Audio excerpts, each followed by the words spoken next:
experience over the last year and a half or so, I got to know a lot of women that totally blew my mind.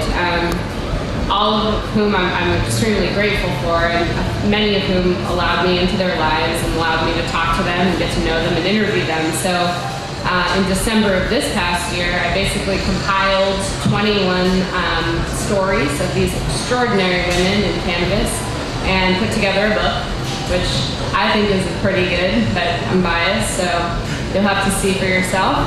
But basically it's a biographical collection about 21 women who started businesses when, you know, they would go to a PTA meeting and the other moms were horrible to them because now they're stoner moms and they don't care about their kids, and, you know, their stories are insane. One of them, it's a story about a woman named Wanda James. Wanda was actually in Texas. I'm sad that she couldn't be here today. She had to get back to Denver, but she was on a panel with me during South by, and Wanda's story is pretty fascinating because she was not thinking about marijuana at all. She's an African-American woman, completely wonderful. She's a veteran. She was in the political arena for a while. She did quite a bit of fundraising for Barack Obama. She's done a lot, right? Very seasoned, accomplished woman. And during that time, when she was sort of running around working in all these different fields, she got a phone call and learned that she had a brother that she never knew she had, and her stepbrother lived in Texas. So she felt like she needed to come down. She wanted to sort of build a relationship with this person, and she never knew she had a brother at all.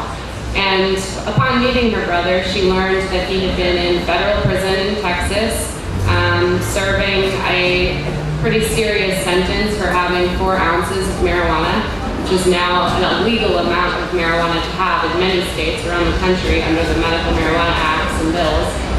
And what's worse is that when he was released from prison eventually, it was impossible for him to find work. He's a black man in Texas with a felony on his record. So he couldn't make his probation fines, he couldn't, pay his car registration. He was just in this cycle that he could not break out of. And basically the state said, all right, we have a program that you might find interesting where you can work off all of these probation debts that you've accrued over the last few years. So he signs up, and they put him on a cotton field in Texas where he was picking cotton for free to pay off all of these debts. And this woman, Wanda, as she tells the story, was like, that's fucking it. Like, I'm getting into this, and not solely because it's an amazing business, which we should definitely talk about, but for her it was a social justice issue.